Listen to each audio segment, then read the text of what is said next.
Saudara, setelah kurang lebih 3 pekan ditawarkan sukuk negara retail SR15 kebanjiran pesanan. Per 8 September, nilai pemesanan sudah tembus 21,2 triliun rupiah. Apa sih yang membuat SR15 begitu menarik untuk dikoleksi? Pagi ini kita akan berbincang langsung dengan Direktur Pembiayaan Syariah Direktorat Jenderal Pengelolaan Pembiayaan dan Risiko Kementerian Keuangan, Dwi Irianti Hadiningdia. Selamat pagi Ibu Dwi. Selamat pagi, Mbak. Wah, ini kayaknya kebanjiran pesanan nih Bu, sukuk retail 15. Alhamdulillah, Nah, ini alhamdulillah. kenapa sih kok investor kayaknya tertarik banget nih ke SR15 ini? Iya, tentunya sebelum saya sampaikan ke sana, saya sedikit ingin menginformasikan mengenai, suku ini sendiri ya, Mbak. Eee, Sampai saat ini penerbitan suku dari tahun 2008 sampai tahun, 2021, persisnya 9 September kemarin kita lakukan lelang, itu sudah lebih dari 1.800 triliun. Untuk outstanding-nya kan 1.100 triliunan. Mmm, Masih ada di market. Nah, ini salah satunya adalah serinya sukuk negara retail atau SR yang sudah diterbitkan dari tahun 2009 sampai saat ini sudah ada 15 seri yang kita tawarkan karena di 2020 dan 2021 kita menerbitkan 2 kali atau 2 seri. Total yang sudah kita terbitkan khusus untuk sukuk retail yang dibeli oleh masyarakat, hanya oleh masyarakat ya, karena harus individu, itu 242 triliun. Nah, ini terdiri dari 2 seri, sukuk retail dan sukuk tabungan. Kalau yang sukuk retail itu tradable, yang sukuk tabungan itu non tradable. Nah, mungkin tadi ya, Mbak, yang sudah disampaikan kalau sukuk retail yang khusus seri SR selalu diserbu oleh masyarakat dan khusus SR15 ini kita sebetulnya sudah oversubscribe, mmm, sudah lebih dari 20 triliun sementara waktu itu kita sampaikan target hanya 10 triliun dan ini oke, masih 2 kali lipat. sampai tanggal 15. Nah, salah satu hal yang menarik tentunya keamanan, di mana di masa ketidakpastian ini masyarakat selalu ingin berinvestasi di instrumen yang aman. Mmm, Sementara kalau sukuk retail ini adalah instrumen yang zero risk karena dijamin oleh 2 undang-undang sekaligus, yaitu Undang-Undang Sukuk sendiri, Undang-Undang Nomor 19 tahun 2008 dan Undang-Undang APBN.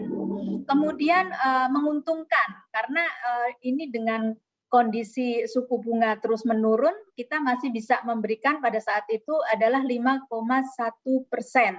yang akan berlangsung 3 tahun.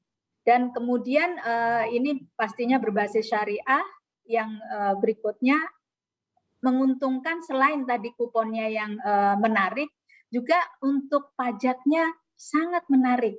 Yang sebelumnya 15% ini baru saja ada peraturan pemerintah yang barusan diundangkan, ini menurunkan pajak sukuk negara atau SPN, sebetulnya tidak hanya sukuk negara tapi obligasi negara juga, yaitu hanya 10%.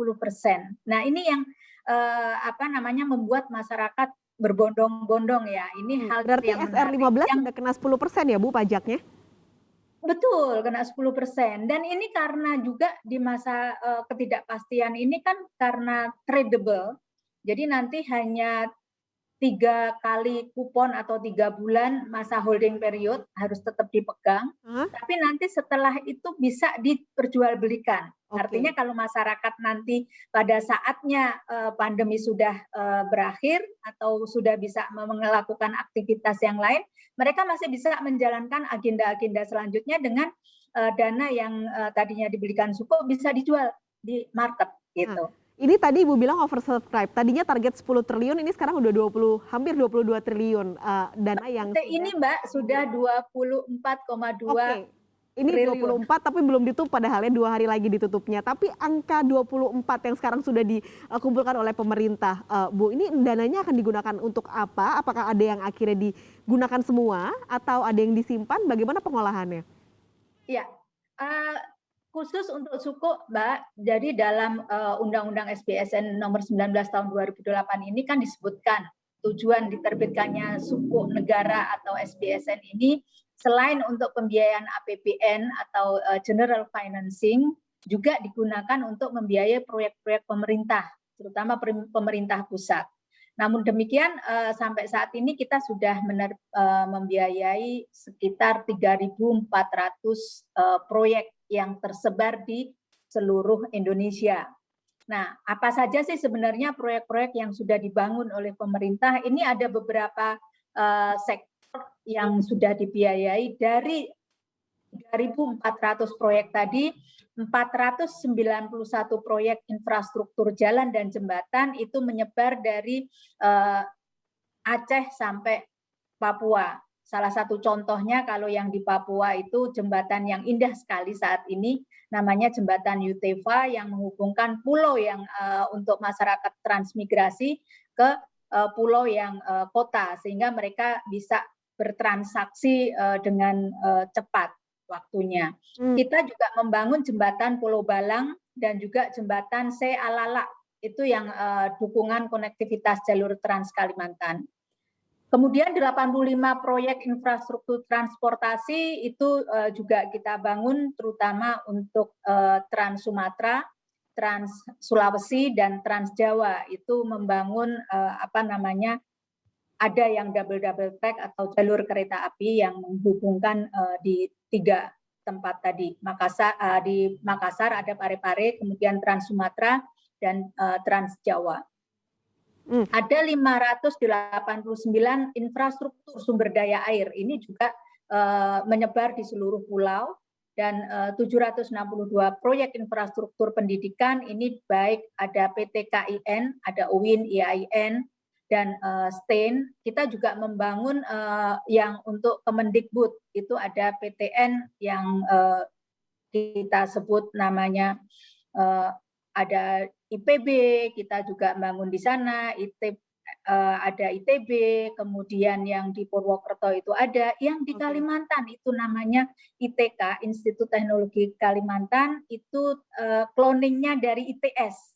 Jadi memang paling banyak infrastruktur dan juga pendidikan. Tapi tapi pendidikan ini menjadi penting karena harapannya pemerintah ini benar-benar bagaimana memeratakan pendidikan untuk anak-anak Indonesia. Nah, ini penting karena tentu anggaran yang dibutuhkan banyak kan, Bu. Ini ada pengolahan sumber pembiayaan juga. Apalagi yang akan dilakukan oleh Kementerian Keuangan untuk financing kreatif dan inovatif. Ini seringkali diucapkan oleh Menteri Keuangan Sri Mulyani. Apalagi yang akan dilakukan Kementerian Keuangan? Betul. Ya, kalau untuk Kementerian Keuangan terutama melalui Sukuk ini benar-benar kita tidak hanya pembiayaan APBN per se, tapi kita juga terus melakukan inovasi dan creative financing, bahkan ini membawa nama besar Indonesia di global market. Yaitu salah satunya kita menerbitkan namanya Green Sukuk. Green Sukuk yang kita terbitkan ini sudah 4 tahun dan menjadi Green Sukuk pertama di dunia. Dan penghargaan dari Green Sukuk ini sudah kita terima sekitar 12 penghargaan khusus Green Sukuk. Tapi kalau seluruh pengelolaan suku itu kita sudah menerima 42 penghargaan internasional, bukan hanya di dalam negeri. Artinya inilah Sukuk bermanfaat dan membawa nama baik Indonesia. Kemudian untuk kreatif yang lain apa? Kita tadi membiayai project financing Sukuk yang sudah saya sebutkan tadi ya, infrastruktur di berbagai sektor. Kita juga membangun namanya SPN online yang tadi sudah saya sebutkan bagaimana kita membuat platform online sejak tahun 2018 sehingga pada saat pandemi ini kita tidak kesulitan lagi untuk menawarkan Sukuk dan juga tidak kesulitan masyarakat untuk berinvestasi karena dengan work from home, stay at home mereka bisa melakukan investasi.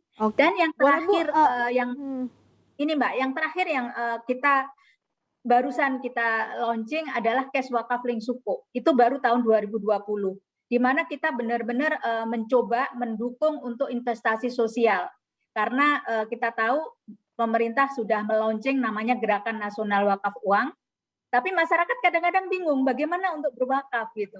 Ternyata dengan dikombinasikan dengan Sukuk kita bisa memberikan fasilitas kepada masyarakat untuk berwakaf temporer dan mereka bisa secara langsung berkontribusi untuk membantu masyarakat yang membutuhkan, yang korban COVID-19 ini untuk bisa diberikan subsidi istilahnya ya, karena dengan cash wakafling suku itu imbalan tidak langsung diterima oleh investor, tapi langsung disalurkan oleh nazir kepada mauquf alai penerimanya. Baik. Jadi yang mengelola bukan pemerintah juga, yang mengelola adalah masyarakat itu sendiri melalui nazir. Itu yang paling penting. Terima kasih banyak Bu Dwi untuk informasinya pagi ini, Direktur Pembiayaan Syariah DJPPR Kementerian Keuangan Dwi Irianti Hadiningdia sudah bergabung di Kompas Pagi. Sehat selalu Bu Dwi.